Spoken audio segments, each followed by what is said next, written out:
Ward number 6 United Club Uripokna Nongzu Thamatam Laktringaida Nambul Turel Mapanda retaining wall Chansin Binaba Chief Minister da memorandum ama pisinkre hairi.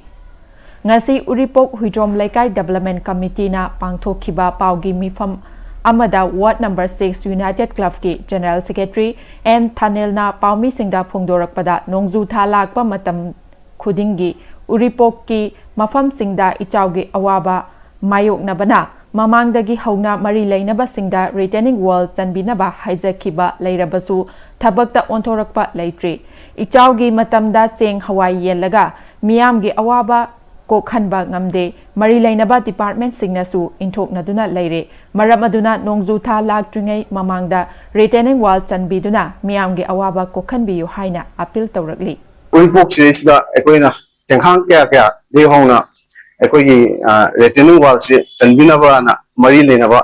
authority दा सही मरी मंगा मुचे कोई हाइजा दुना दुम lying सिबोक्ता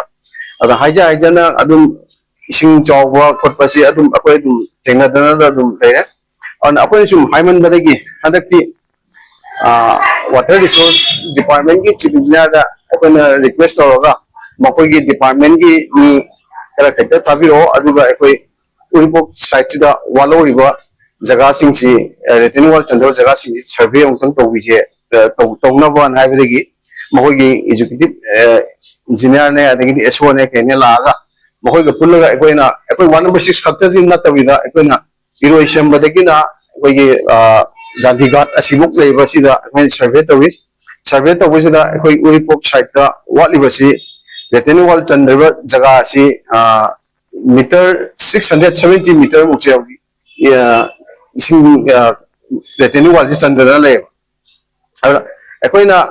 पिया लेंगे मतलब दजु हाइरे पिया लेंगे मतलब दजु कोई प्रोसेस तोड़े है ना हाइरे अदुगा मु ऑब्जेक्ट मु चलो कांदे ना मु सरकार ले वो कांदे ना मु मकुक तेगी एकदम होगी फिल्म दन ले रे बा ले बसिना मरम वर्ग अकोई लोग हाइजे नहीं से अनो बोला लिबा सरकार सीधा हाइजे नहीं से हौजिक मार्च अप्रैल मे साइड दे कोई मॉनसून सीजन जे होनी नोंजु पंथा से लाख तारगदी अकोई ममांग दा इसिंग इसाउदा अदुकी मतिक अकोई अवाव मयाम थेंगकेवा अदो हौजिकांदी थाइनगी मतमददी चही खुदिंगी नंबुल रिवर मपान जे रिवर बन से चही खुदिंगी वाटर रिसोर्स डिपार्टमेंट रिवर बन जे चंदना कितन खरा दोसु प्रोटेक्शन जे पिरामेबा अदुबो हौजिकी सही मरी मंगारोम सिददी अखोगी नंबुल रिवर सिदा यंगचनबीदबा सुय लिtre मपु पानदबा गुमना तौरे अदुगा इसिंग चावबा मतम खक्तरदा अखोई मियाम सिंगसिदा चेंगबे कर हवाई कर पिरगा पेन ना ले बेजे गिनी हाइवेगी मताबुम हौजिपो केमता तौगदबदगी अखोगी 116 यूनाइटेड क्लब की कोई नवपुनमना खनर मतुंदा नरांग से कोई मेमोरेंडम से सबमिट तौजरुरे अदुगा मेमोरेंडम सबमिट तौजौ कान अखोइन हाइजिन निसे अखोइना मेमोरेंडम पिसल लुरे ना सु तुना लेरगदी मयाम सु खंबिदे अदुना होजिक नसी दे अखोइना नियाम खंगना अखोइ थबक चित तोगे ना थोला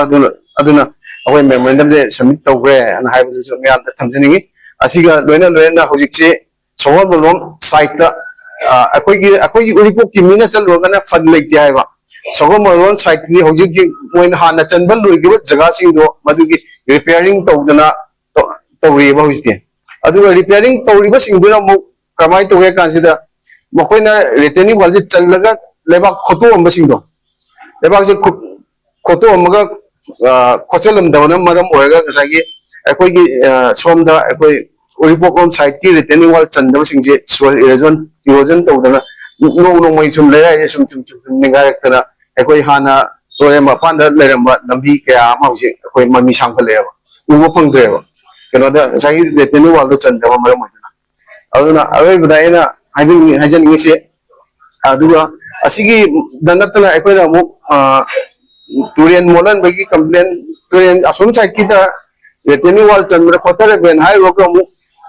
वाटर रिसोर्स डिपार्टमेंट हो हाइबा मसीदी director environment and climate change की डिपार्टमेंट ना तौगदबली तुरेन नालन बखोलम बेसिदी मखोइ मतौ नति हाइबा अरे अखोइना वो क्लाइमेट चेंज के उंगता मोइ दो कंप्लेन तौजरो कांदना मु अखोइना सिदेसिदा लेबाक से फोटो कांदा मु वाटर रिसोर्स डिपार्टमेंट ना वो लेबाक से फोटो गा अखोइन अतोपदा मु पुथुरी कइगिनो ना हाइ कनेना ꯑꯗꯨꯃꯥꯏꯅ ꯁꯨꯝ ꯏꯟꯊꯣꯛ ꯏꯟꯁꯤꯟ ꯇꯧꯅ ꯂꯩꯔꯦꯕ ꯑꯗꯨꯗꯨꯅ ꯉꯁꯤ ꯃꯤꯗꯤꯌꯥꯒꯤ ꯊꯣꯡꯗ ꯑꯩꯅ ꯍꯥꯏꯖꯅꯤꯡꯉꯤꯕꯁꯤ